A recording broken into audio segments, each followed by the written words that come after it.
Selamat berjumpa kembali dalam video pendidikan agama Katolik dan Budi Pekerti kelas 8 SMP. Kita akan memahami bagaimana tentang kebangkitan Yesus. Tema kita kali ini adalah kebangkitan Yesus tanda penerimaan Bapa. Mari kita awali pertemuan kita ini dengan doa pembuka. Kita doakan bersama-sama dalam nama Bapa dan Putra dan Roh Kudus. Amin. Tuhan Yesus yang penuh kasih, kami bersyukur kepadamu karena Engkau mau mengorbankan diri untuk keselamatan kami. Bimbinglah kami agar tetap bersemangat dan setia pada tugas panggilan kami sebagai murid-Mu. Bangkitkan selalu semangat kami untuk mengasihi sesama kami. Apa yang terjadi selanjutnya kami serahkan ke dalam kasih karunia-Mu. Jadilah seturut kehendak-Mu atas diri kami. Doa ini kami sampaikan kepadamu karena Engkaulah Tuhan dan Juru Selamat kami yang hidup ini dan sepanjang masa. Amin. Dalam nama Bapa dan Putra dan Roh Kudus. Amin. Anak-anak, untuk pengamatan kita kali ini kita akan melihat dua buah video. Keduanya adalah video dari lomba lari.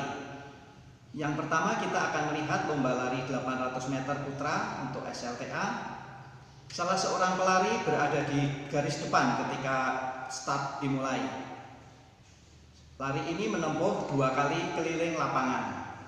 Keliling yang pertama, anak ini berada di agak tengah. Tapi menjelang finish, dia sudah berada di posisi kedua. Bangkitlah semangatnya untuk memenangkan lomba itu dan dia kerahkan segenap tenaganya untuk lari dan lari. Akhirnya dialah yang menjadi pemenangnya.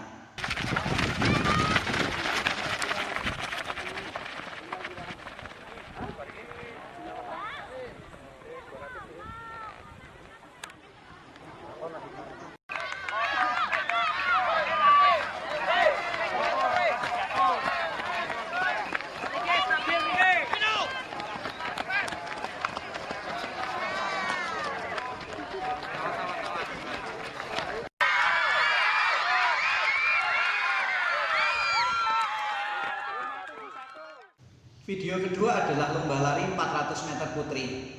Salah seorang pelari ketika start hampir terjatuh, namun semangatnya bangkit untuk memenangkan lomba itu dan dia mengejar seluruh lawan-lawannya. Dia dapat masuk finish pada posisi yang kedua. Mari kita saksikan videonya.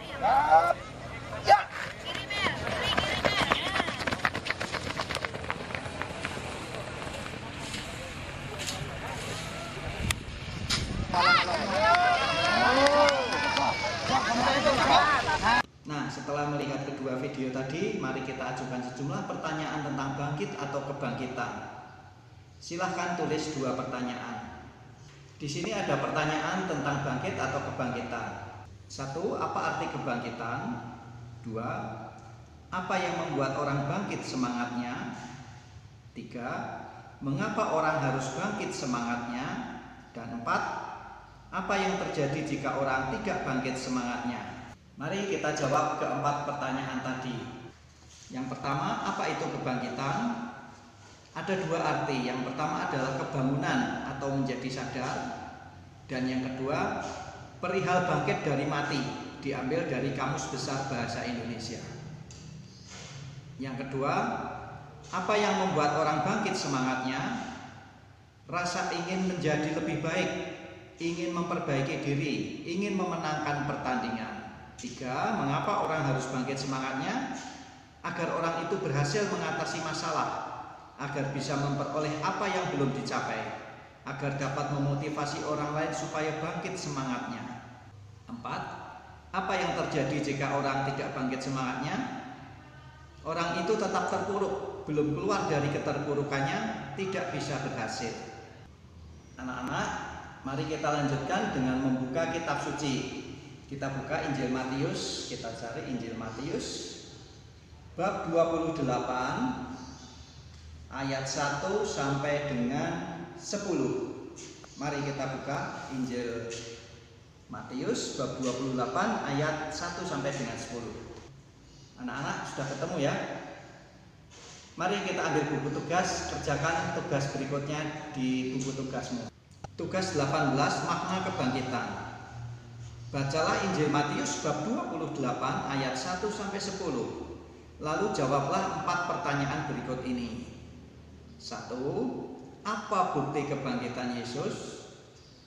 2. Apa yang menarik dari perikop tersebut? 3. Apa dampak kebangkitan Yesus bagi para muridnya? Dan yang keempat, apa makna kebangkitan Yesus bagi saya? Tulis minimal 2 hal.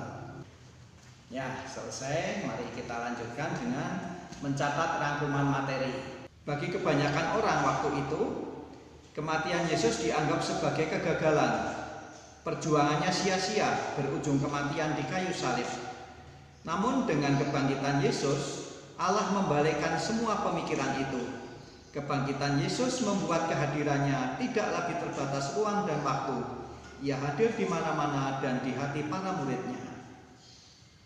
Yesus yang hadir dalam diri kita menginspirasi hidup kita. Makna kebangkitan Yesus adalah 1. Yesus jadi teladan hidup kita sehari-hari. 2. Memampukan orang untuk melanjutkan karyanya. 3. Pembenaran Bapa terhadap sabda, karya dan perjuangan Yesus mewujudkan kerajaan Allah. 4. Memberikan harapan bagi manusia. Setelah kematian akan ada kehidupan yang kekal. Nah, setelah mencatat materi, mari kita lanjutkan dengan refleksi untuk mendalami, untuk memahami apa yang telah kita dapatkan pada hari ini. Kita telah dikuatkan oleh sabda Tuhan dari Injil Matius tadi. Mari kita pejamkan mata, dengarkan saya dan konsentrasi. Hari ini kita telah belajar untuk memahami tentang makna kebangkitan. Kebangkitan tidak hanya dipahami dalam arti sempit, tetapi juga dalam arti yang lebih luas, yaitu kebangkitan dari kemalasan, bangkit dari kelesuan, dan bangkit dari situasi yang tidak untuk berusaha hidup lebih baik.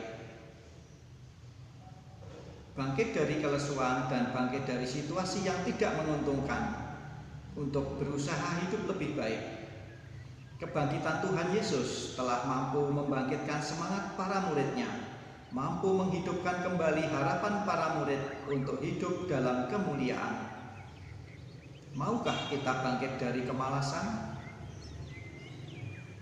Maukah kita bangkit dari kelesuan? Maukah bangkit dari sikap egois kita sehingga kita lebih peduli pada orang lain? Mari kita ungkapkan niat kita dalam hati. Silakan buka mata kembali. Tulis hasil refleksimu atau kesimpulan dari mengikuti pembelajaran pada hari ini dalam beberapa kalimat di dalam buku catatan. Buat juga sebuah slogan atau kata penyemangat, 1 kalimat saja cukup. Nanti kalian doakan pada bagian titik-titik pada doa penutup. Anak-anak, mari kita buka buku tugas, kita kerjakan tugas 19 berikut ini. Tugas 19, bangkit dari keterpurukan. Ceritakan pengalamanmu ketika bangkit dari kebodohan, kemalasan, keterpurukan, dan situasi tidak baik lainnya. 1. Kapan peristiwa itu terjadi? 2. Apa yang menimpa saya saat itu? 3. Apa usaha saya untuk keluar dari situasi itu? 4. Siapa yang membantu saya lepas dari situasi itu? Dan yang kelima, apa peran Yesus bagi saya untuk lepas dari keterpurukan itu? Nah, nanti tugas 19 ini kalian kerjakan setelah doa penutup. Mari kita tutup pertemuan ini dengan doa penutup. Kita doakan bersama-sama. Dalam nama Bapa dan Putra dan Roh Kudus. Amin. Tuhan Yesus Kristus yang telah bangkit, Engkau dahulu menyemangati para murid-Mu. Sekarang Engkau pun masih menyemangati kami. Semoga Engkau selalu membangkitkan semangat kami dalam belajar dan dalam kehidupan kami sehari-hari, sehingga kami mampu memancarkan kasih-Mu kepada setiap orang. Apa yang terjadi selanjutnya kami serahkan ke dalam kasih karunia-Mu. Jadilah seturut kehendak-Mu. Doa ini kami sampaikan kepadamu karena Engkaulah Tuhan dan Juru Selamat kami yang hidup sepanjang masa. Amin. Dalam nama Bapa dan Putra dan Roh Kudus. Amin. Ya, anak-anak, selesailah sudah pertemuan kita kali ini. Silahkan kalian kerjakan tugas nomor 19. Setelah itu laporkan kepada gurumu. Sampai jumpa lagi dalam pertemuan berikutnya. Berkah dalam.